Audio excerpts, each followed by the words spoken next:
Welcome to Beyond the Barrier, the podcast where we explore the wild world of public safety, fire, law enforcement, EMS, and security with your hosts, Jake, Corwin, and Joe.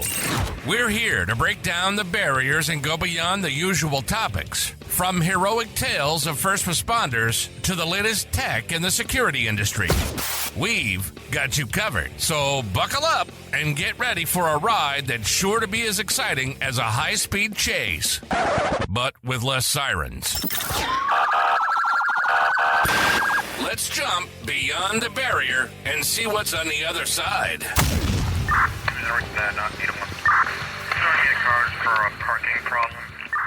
Welcome back to Beyond the Barrier, everyone. This is Jake again with another Minisode for you guys. Real quick, if you'd like to reach us, you can contact us at beyondthebarrier1@gmail.com. We're our social medias, Facebook, Twitter, Instagram. If you'd like to consider supporting us, check out our Patreon at patreon.com/beyondthebarrier. So for this mini-sode, we are going to talk about San Francisco. They have these autonomous vehicles, Robotaxis. There's a company owned by General Motors. It's called Cruise. And regulators, specifically the DMV, they have suspended the use of these vehicles in San Francisco. They didn't really elaborate on why they suspended the use of these vehicles, but here in a second we'll talk about probably a few guesses. You could probably guess after we have this discussion of these vehicles on why they suspended them. But they also, I wanted to touch on, they bring up a unique aspect to public safety, right? Because, you know, when you usually go to, like, say, a car accident, whatever, whether you're fire, EMS, or police, when you get there, you have, you know, two vehicles or whatever, you know, two vehicles, three, however many vehicles.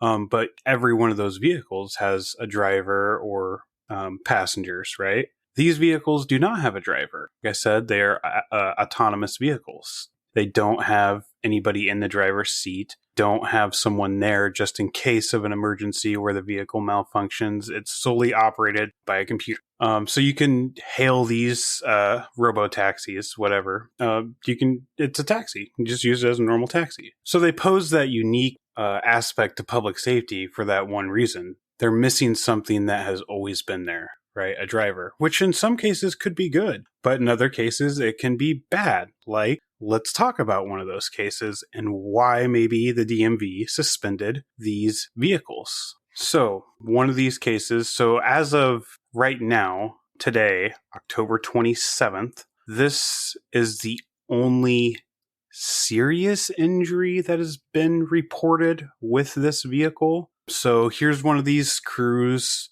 robo-taxis driving down the interstate freeway in San Francisco. On October 2nd, there was a vehicle versus pedestrian accident. And it was not the Cruise vehicle that hit the pedestrian yet.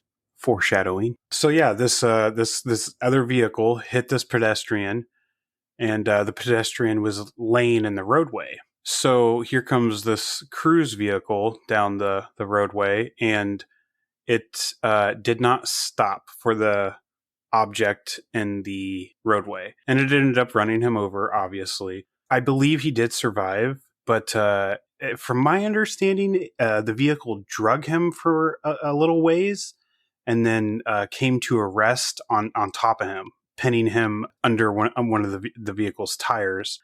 And he had to be extricated from underneath the vehicle with jaws of life. So I would imagine that probably has something to do with why the DMV has suspended the use of these vehicles. But let's go back a little bit, because I keep saying that word suspended, right? It's suspended. That doesn't mean that it's won't come back. Maybe they just need to fix a few things and these will be better. But like I said, these vehicles have been involved in a couple incidents. There have been I don't know an exact number, so I can't say several or a few. I don't know for sure. But there have been a number of cases where these vehicles have also just come to a stop in the middle of a roadway and just held up traffic. And it's just very abrupt. That too can lead to very bad things. If we've all seen what happens when a vehicle stopped on a freeway or whatever, and, someone's not paying attention or doesn't really notice, or it's nighttime and they don't have lights on, whatever. So that can be bad too. There is another company in San Francisco that is currently operating these Robotaxis as well. And I didn't know this. And I'm assuming a lot of people didn't either because it was kept secret. Google has a autonomous program, and it is called Waymos. So Google has been developing these autonomous cars for more than a decade.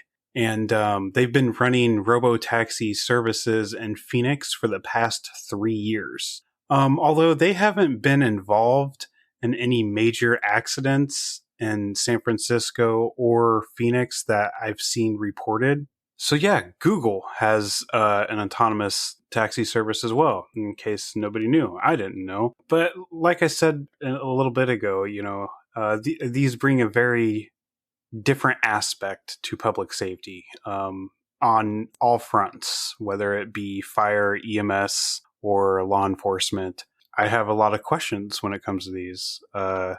And I'm sure a lot of them have been answered. I don't know, I guess been in the dark about these. I honestly did not know these existed. So what do you guys, did you guys know about these? Do you have them in your city? Where are they? What are your thoughts on them? Are they a public safety matter? Are they safe for passengers to use?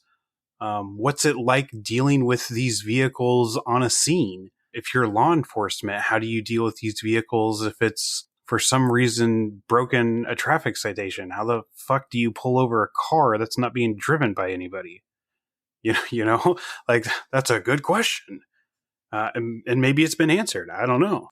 Or EMS, like how do you get an unconscious patient out of one of these vehicles that's locked? Is there a bypass system for public safety officials? There's a lot of things that come into play. How do I make the vehicle safe if it's been in a car accident? Do I just disconnect the battery like we do with everything else? Or is there some other process that I need to do to make sure this car isn't going to run me over or somebody else while we're trying to do whatever, extricate a victim from underneath its tire? Like, I have a lot of unanswered questions, and I'd like to get the answer to them, and I'm going to look into it some more, and maybe we'll come back around to this at some point. But I really just want to know what your guys' thoughts are on this. Like, this is insane to me. I cannot imagine rolling up to a scene and have victims, and they'll be like, yeah, there's no driver. It's an autonomous vehicle. I understand that this is the future, but damn, that's coming up quick. Maybe I feel like a hermit. I've been in my shell. Like, where the fuck have I been this whole time? So let me know what your guys' thoughts are about that. Have you dealt with it? I'd be really curious to know if anybody has dealt with it. If you've dealt with it, please reach out. I'd love to hear from you. I'd love to hear the story you have involving one of these robo-taxis or any autonomous vehicle for that matter. I know that there's autonomous vehicles out there. I just didn't know that they were being publicly used like they are. So if you had an encounter with one, let me know. I'd love to hear it. That's all I got for you guys this episode, this minisode. I'm sorry. As always, I'll leave the article in the show notes. It's a EMS1 article, and you can go check it out yourself. If you'd like to hear more from us, make sure you check out our full-length podcast and our other minisodes. That's all I got for you guys this time. Make sure you stay safe out there, and we'll catch you next time on Beyond the Barrier. And that's a wrap for another episode of Beyond the Barrier. We hope you enjoyed diving deep into the world of public safety, fire, law enforcement, EMS, and security with us. Your trusty hosts, Jake, Joe, and Corwin. If you liked what you heard, make sure to subscribe and leave us a review on your favorite podcast platform. And don't forget to follow us on social media for even more exclusive content and behind-the-scenes look at our guests and topics. But for now, it's time to put down the walkie-talkies and hang up the handcuffs. We'll catch you next time on Beyond the Barrier, where we'll continue to break down barriers and explore the exciting world of first responders and security professionals. Stay safe out there.